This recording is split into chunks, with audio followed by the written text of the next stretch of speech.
بخاری شریف کی روایت ہے کہ اللہ کے نبی علیہ السلام نے بنی اسرائیل کا ایک واقعہ نقل کیا کہ ایک جریز نامی بڑا اللہ والا تھا، اس کا اپنا ایک عبادت خانہ تھا، لوگ اس میں عبادت کرنے کے لیے آتے تھے۔ ایک مرتبہ وہ نماز پڑھ رہے تھے، ان کی ماں نے بلایا جریز، لیکن وہ نماز میں تھے، نہیں گئے۔ تھوڑی دیر کے بعد پھر بلایا جریز، وہ نماز میں تھے، نہیں گئے۔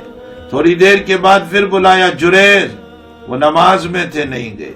جب نماز پوری ہوئی تو اپنی ماں کے پاس گئے، ادھر ماں کی زبان سے بد دعا نکل چکی تھی کہ جب تک تو فاحشہ اور بدکار عورت کا منہ نہ دیکھ لے، تو ذلیل نہ ہو جائے، وہاں تک تیری موت نہ آئے۔ ماں کی بد دعا پوری ہو گئی، بس مسئلہ جو ہونا تھا وہ ہو گیا۔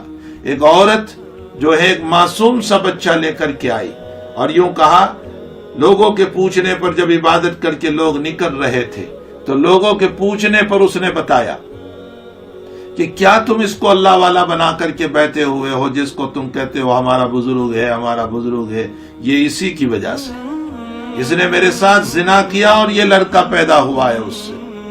امت کا مجاز ہے کہ جب غلط باتیں چلتی ہے تو بہت جلد یقین کر لیتی ہے، اور غلط باتوں میں کوئی تحقیق نہیں کرتی کہ آیا یہ صحیح بھی ہے یا غلط ہے۔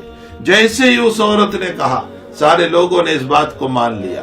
جب یہ بخاری شریف میں روایت آتی ہے تو میں طلبہ کو کہتا ہوں کہ غلط باتوں میں تحقیق کی ضرورت ہوتی ہے، وہاں کوئی تحقیق نہیں کرتا، اور صحیح باتوں میں کوئی تحقیق کی ضرورت نہیں ہوتی، وہاں تحقیق کرتے ہیں۔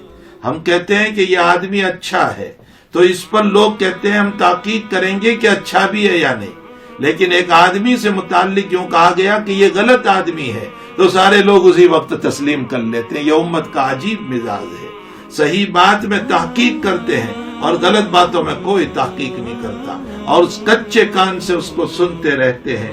بہرحال لوگوں نے اس غلط بات کو سن لیا، سمجھ لیا، اس اللہ والے کو بھی بہت مارا، اس کا عبادت خانہ بھی پورا گرا دیا۔ پھر کیا ہوا؟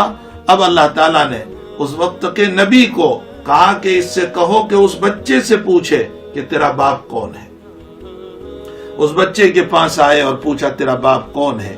3 دن کا بچہ بول رہا ہے میرا باپ جنگل میں بکریاں چرانے والا ہے، یعنی کوئی اور آدمی ہے۔ تب جا کر مسئلہ صاف ہوا۔ اب لوگوں نے کہا کہ ہم آپ کا عبادت خانہ سونے کا بنا دے، گول کا بنا دے، اور ہم معافی چاہتے ہیں۔ انہوں نے کہا کہ بھائی یہ تو میری ماں کی بد دعا تھی جو پوری ہو گئی، مجھے جو دیکھنا تھا وہ میں نے دیکھ لیا، اب حقیقت یہ ہے کہ میرا عبادت خانہ مٹی کا تھا، بس مٹی ہی کا بنا دو، مجھے سونے کی اور گول کی اور سلور کی کوئی ضرورت نہیں ہے۔ بہرحال میں اس واقعے کو یہ اس لیے پیش کر رہا ہوں کہ دیکھو ماں کا مقام کتنا زبردست ہے۔ حتیٰ کہ حدیث شریف میں فرمایا ماں باپ کی رضا میں اللہ کی رضا ہے، اور ماں باپ کی ناراضگی میں اللہ کی ناراضگی ہے۔ ماں کے قدموں کے نیچے جنت بتائی گئی اور باپ کو جنت کا دروازہ بتایا گیا۔ یہ بھی یاد رکھے کہ جب یہ روایت آئی ہے تو حضور پاک صلی اللہ علیہ وسلم نے اس موقع پر ایک جملہ ارشاد فرمایا۔ نبی علیہ الصلوۃ والسلام نے فرمایا کہ جریز صوفی تھے، عالم نہیں تھے۔ جریز صوفی تھے، عالم نہیں تھے۔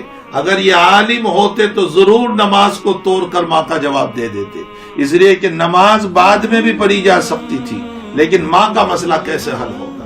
اسی لیے ہماری امت کا مسئلہ بھی یہ ہے کہ ہماری امت کے اندر اگر ہم نماز پڑھ رہے اور ماں کا بلاوا آ جائے اور ان لوگوں کو پتا ہے ماں باپ کو کہ وہ نماز پڑھ رہا ہے، پھر بھی وہ بلائیں، تو اس کا مطلب یہ نکلا کہ یقیناً ماں باپ کو ضرورت ہوگی تبھی بلایا ہے۔